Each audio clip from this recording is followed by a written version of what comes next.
President Cyril Ramaphosa has called for swift action to be taken following the death of over 15 people in separate incidents in KZN and in Gauteng. 2 separate shootings were reported in Soweto and Katlehong. 4 people were killed in Pietermaritzburg. Gun violence seemingly on the rise in this country. So in what ways can we respond to this? Well, let's get you one side of the discussion, bring in the Deputy Speaker of the National Assembly, Lechesa Tsenoli, who joins us now via our video link. It's great to have you on the program as always, sir. Thank you so much indeed for making time. I wonder at this stage, given what I've essentially outlined, whether you think it's time for us to consider some kind of ad hoc committee to look into guns in South Africa. Good morning, and good morning to your viewers. I think it's crucial that we step back a little bit and firstly convey our condolences to people who have died as a result of the shootings in the country generally, and others who have passed on in circumstances that can be pinned down to some criminality of one kind or another. It would be difficult to do that, because we shouldn't make assumptions about what the source is and how we should be doing it. We are interacting naturally with people in the provinces through our MPs who are on the spot generally, but also provincial leadership in these provinces, just to get to hear from them what they see happening. So this is being investigated. So that we determine what happened. But clearly, there are circumstances that give rise, for example, in the Buffalo City instance, of what happens to young people generally in that area. Are there places that effectively distract them from that conduct and that behavior that led to what happened there? Surely people should not have died in those circumstances. And we should determine what happened there, firmly, and provide answers as we anticipate. Naturally, people would like to understand. But let's deal with the problem holistically. Take each case so that we do not generalize them. There's a danger of doing that, although there might be a case strong enough to suggest that one of the elements can be the availability of weapons that can cause harm, but criminality can use anything. Interesting you say that, because the sentiment from the Provincial Police Commissioner in Gauteng, Elias Mawela, was that the proliferation of guns in places like Gauteng is undoubtedly a contributing factor to what's taken place, at least in Soweto, in Orlando East. I guess on the back of that, the question becomes what Parliament thinks ought to happen in response to what he said. No, you see, the police are the best place to look at the circumstances of each instance and the contributing factors.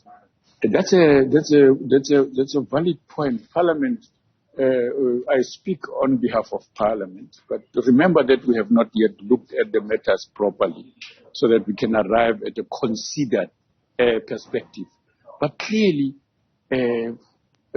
conditions that give rise to people living in those circumstances and the availability of alcohol and its abuse in a manner that often it happens can create conditions for people to get into that kind of situation. So General Mawela's perspective is critical.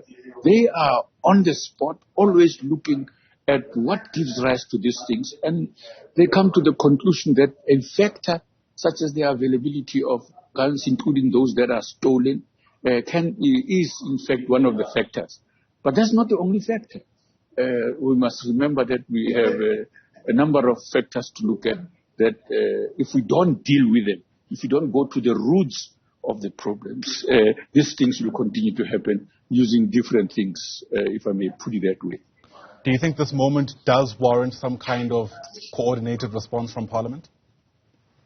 We work together with the legislatures all the time.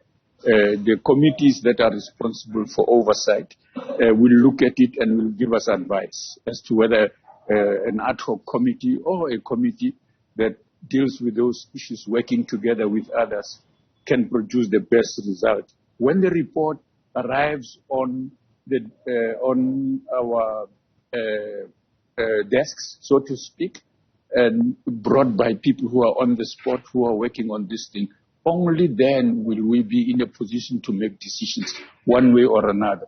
Right now, as I'm speaking to you, we are all in our constituencies carrying out work, and people there would have been to those areas to go and hear what's happening, to get kind of feedback from what's happening there and contribute ideas to what needs to be done, who needs to be asked what, and so on, before the formal processes can take place when we return to Parliament at the right time. Would you support calls for the recess to be cut short in order to respond to this, especially because it's already been described in some instances as a looming crisis, if not a crisis already?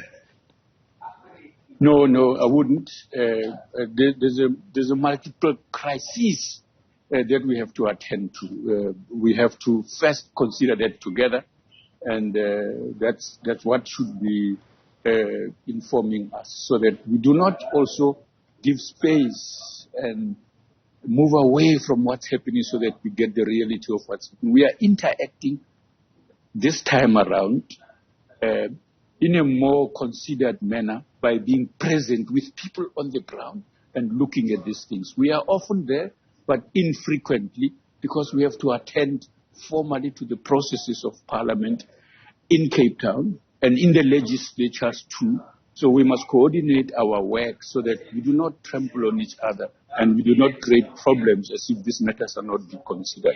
We have to be cautious. We will come to a position where we will consider these matters as they are being considered now individually, but also in small committees and others that are on the spot in the provinces and in municipalities, for example, because municipalities are as responsible as all other spheres of government to consider the sources of crime, make recommendations, and do what is in their authority to reduce and, where appropriate, eliminate the possibility of further criminal activity. And when we come together, we will have the insights from all of those who would have been acting there, with the presence of provincial and national MPs having been present as well physically in those areas. Yeah. Of course, the evidence at our disposal at the moment suggests that the 3 shootings we saw in the last 3 days are actually unrelated, but that hasn't stopped people from speculating around how, for instance, the shooting in Soweto is linked to some kind of criminal syndicate. It raises questions about where crime intelligence actually enters in that whole discussion. What are some of the questions that you're left with as parliamentarians whilst we try to make sense of what happened? Speculation can be badly wrong, and sometimes it can be spot on. And I like the fact that you are observing that they are likely to be unrelated, caused by different things in those particular circumstances. And in certain ways, we must treat them that way, so that we don't link things that are not linked, because the solutions we come up with may not be appropriate. I suggest that the approach to dealing with them must be specific, must be concrete, so that and also must go to the roots, so that we contribute to their elimination in the long term. But in the short term, we must be able to satisfy the requirements of the bereaved families, but also communities in which these things take place.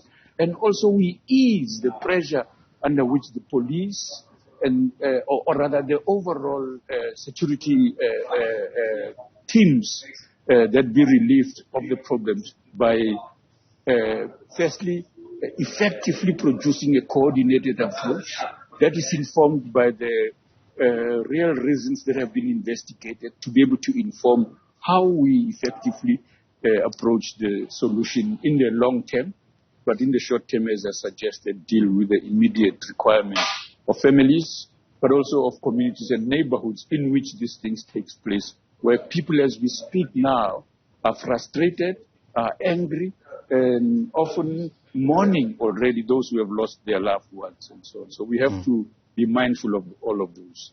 Deputy Speaker, speaking about frustration, whilst I have you on, allow me to engage you on a completely separate matter. This issue around the Speaker of Parliament deciding not to establish an ad hoc committee to investigate the President over the Phala Phala scandal. Already that's also led to all kinds of reaction. Among that reaction are allegations that Parliament is trying to protect the President from being held accountable. What's your response to that?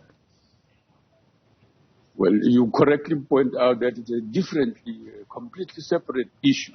No, the decisions of we have had this argument before, generally speaking, about the necessity of the ad hoc committee or not on any matter.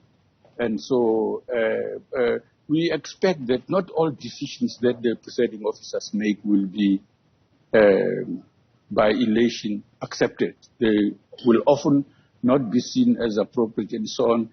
And oftentimes we have to live with that reality that when looked at by the presiding officer in her consideration, in this instance, the speaker, she found that no, there are ways in which these things can be dealt with without necessarily an ad hoc committee. And for example, the assumptions about the utility of an ad hoc committee and its effectiveness must also be questioned. We have said before that it requires, on different instances and different issues, there are approaches that require investigation by a committee. Does not need to be an ad hoc committee, by a joint committee, and so on and so on. So those things are determined case by case. So the presiding officers are open to some kind of investigation. You're questioning whether or not an ad hoc committee is the appropriate channel through which that can happen. Yeah, I'm saying that we must recognize that there are different conditions that gives rise to presiding officers working with the consultations they have with political parties and so on, deciding whether an ad hoc committee is an appropriate instrument in this instance or a different committee. We must not attribute to an ad hoc committee as the best, that can produce a panacea to the problem for which it is intended to be. We must always allow for that a different set of ways of achieving the same objective is available, can also be used to produce the result people would like to see.